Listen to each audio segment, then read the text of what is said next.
You've caught me at a strange time in my life. It is Sunday, the 9th of February. Yes, I believe.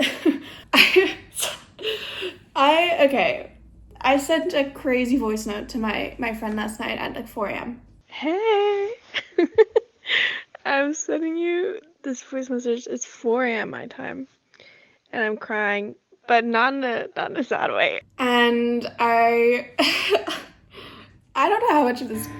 I don't know how much of myself to reveal right now. I feel quite nude, quite vulnerable. This is okay. We're starting off on a crazy note, and I'm so sorry. Last night,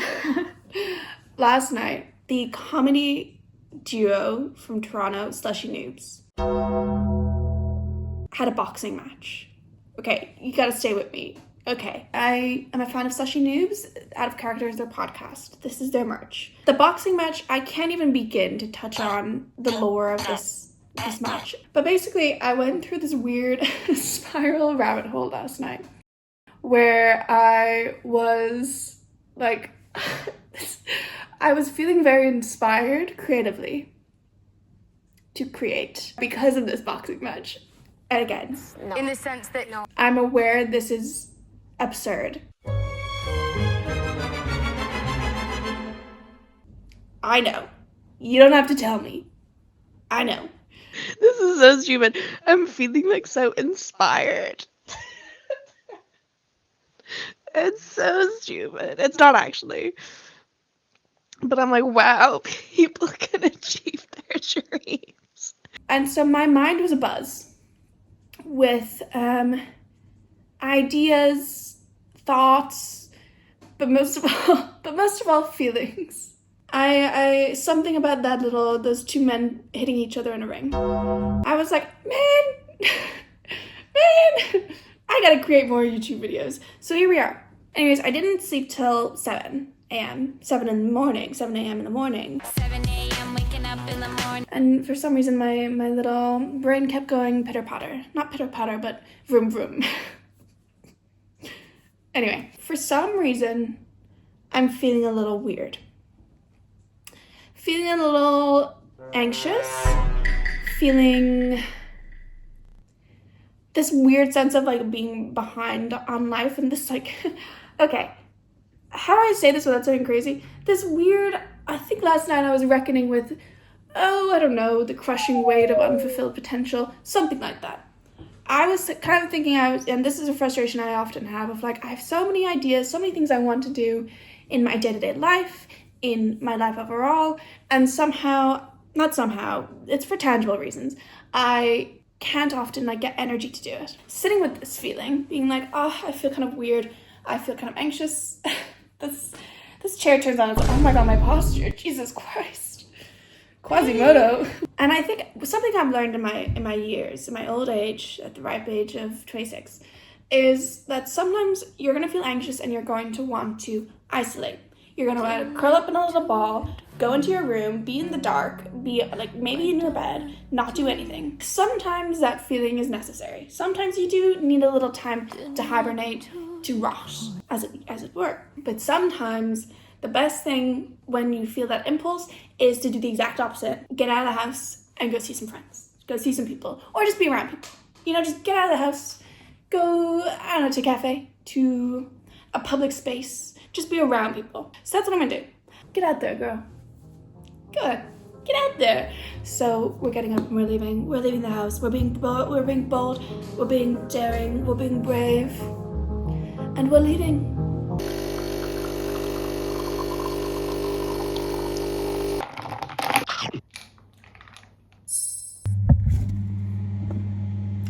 What are you doing here? Hello.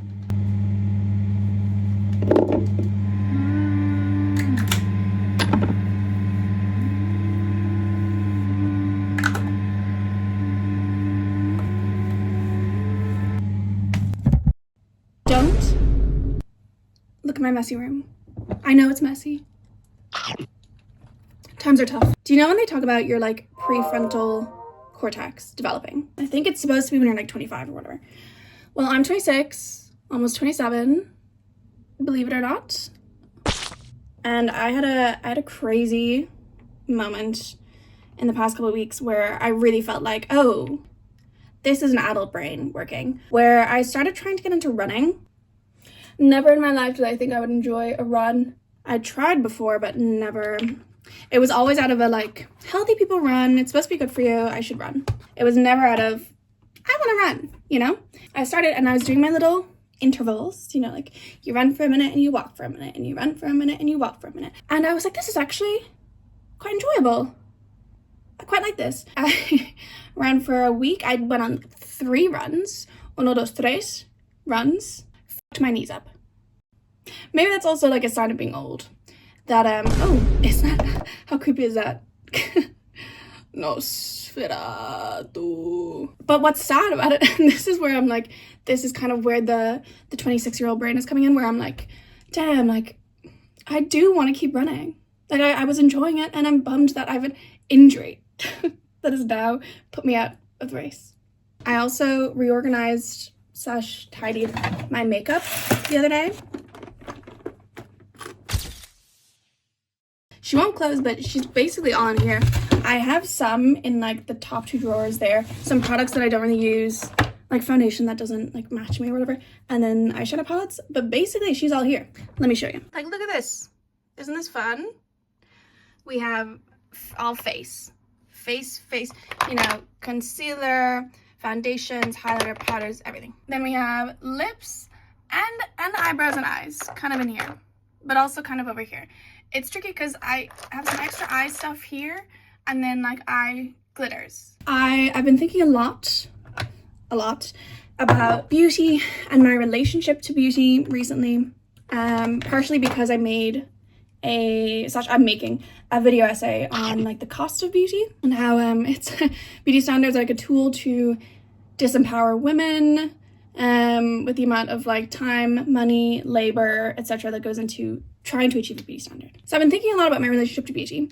I already had this box. I got this a few months ago, and I was like, do you know what can really like capture that sense of play that I miss from makeup, of like just having fun, is if I put it in this little childlike box. I actually don't buy makeup that often. The last time I like bought makeup was when I was in Korea, but like when in Korea, I also washed all my makeup brushes. Hadn't done that in an embarrassing amount of time. Beauty is a tricky thing. And by beauty, I don't mean kind of the like abstract notion of beauty. I mean like the beauty standards, you know? And it's tricky because I was explaining this to one of my like male friends recently. So much of like how we are kind of taught is the best way to do our makeup is like to appeal to the male gaze. And you know, it's like making our eyes look bigger or more sultry, making our lips look fuller, blah blah blah. And it's really hard when you've internalized all those years of messaging, because like your sense of objectivity is then completely skewed, and your like sense of personal preference then is also skewed. The amount of labor, money, time, etc. that has gone into building up the skill of beauty, for me personally. Like, what else could I have done with that time? Could I have learned a language? Could I have? Probably. No, not could I have. I probably, most likely could have learned a language or an instrument. And like the amount of money that I've spent as well. And it's very tough as well to like disentangle your personal like enjoyment of beauty, and like, because I'm like, I've always been a girly girl.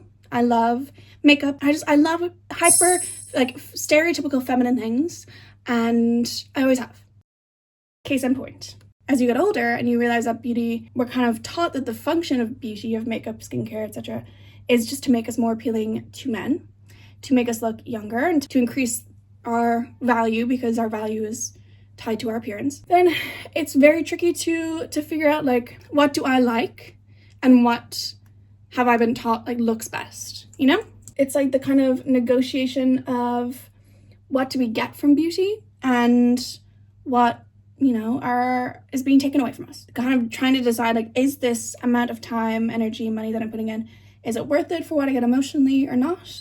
And if not, time to maybe evaluate and change some things. But also it's very tricky because so much of it is like wrapped up in privilege as well, because a lot of people don't have the choice whether or not to like engage with beauty because of, you know, say like dress codes or like notions of professionalism, etc., etc. Or for like trans women, it's a matter of safety, you know, passing as feminine and adhering to like the feminine beauty standard. All very, it's tricky, and something I've been thinking about quite a bit, and is what prompted me to make like a, I think, 40-minute long video essay about. I love video essays, but I'm trying to figure out how to make them less labor intensive or something. I think I realized with the video that I'm like making at the moment, that I think I have this like complex from either like maybe writing essays in college. I don't really know, this kind of like academic approach to material where I think like we were taught in college, like you don't use I statements ever. Like this is not an opinion. You can't be like, everything that you say has to be backed up with, you know, evidence, analysis, references, etc. You can have an opinion, but that opinion has to be academic, you know, thesis statement, etc. And so I think I carried that approach over to like my video essays, and I kind of felt like, oh, so I can't just like sit down and like yap about something, even if I feel like I know about it. Like I feel like I need to kind of research it and feel like I'm really well informed, and then like everything that I say has to be backed up by you know, evidence or a quote or blah blah blah, which, you know, is a good way to be on one hand, because that means that you're ensuring quality and you're ensuring that what you're saying is accurate. But also I think then that means that over the years, kind of going through like work with that idea, I've kind of devalued my personal opinion a lot, or like I've kind of devalued the worth of what I have to say. You know what I mean? Where I'm like, I can't just sit down and be like, oh, I think this film is great, blah, blah, blah. I'm like, oh, people aren't coming to me for my opinions. They're coming to me for like the facts, which is crazy. No one has put this onus on me. It is something completely self-inflicted, but I'm trying to learn that I can just sit down and write. And yes, a little bit of research is good, but we don't need to spend like 2 weeks researching before I feel like I'm like qualified to say anything.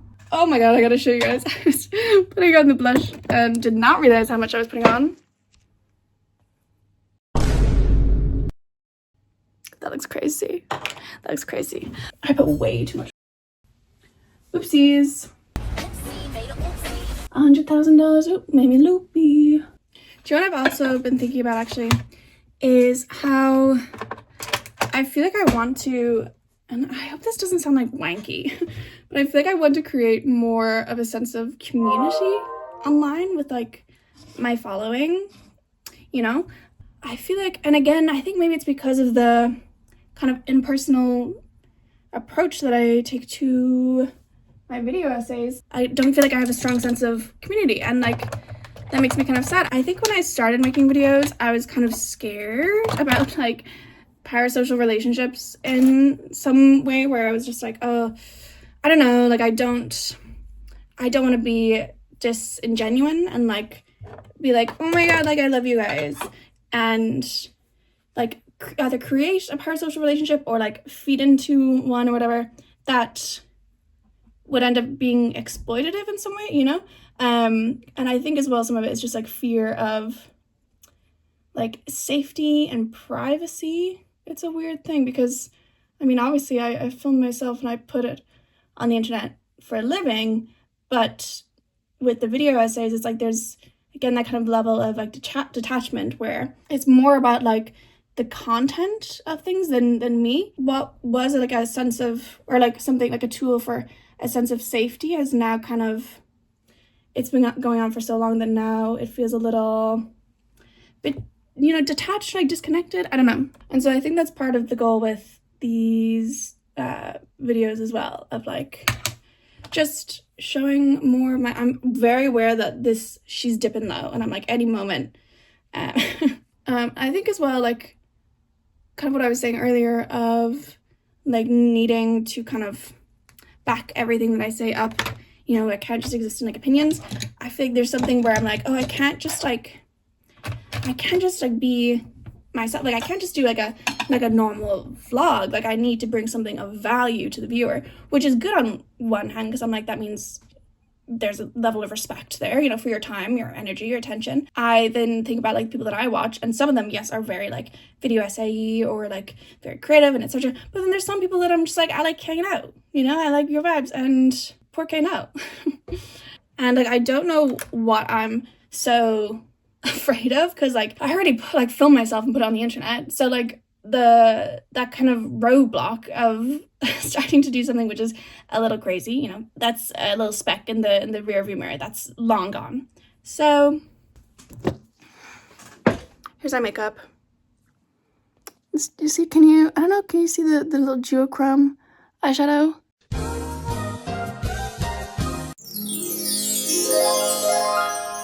Okay, time to get dressed and leave the house. Great day on Twitter. This massive man with ears, like I can't. Miss so long to that unit, he's gorgeous. Turn sideways. Good teacher is like Yeah. that. 21, Mart, yeah, he's hot. Like one arm and one scary. $1,000 stare. The Kubrick stare. Dad's coming tomorrow and he's gonna take us back with him. I know. But what about Mom? She can have Mallory. Come on, Simon. Scary.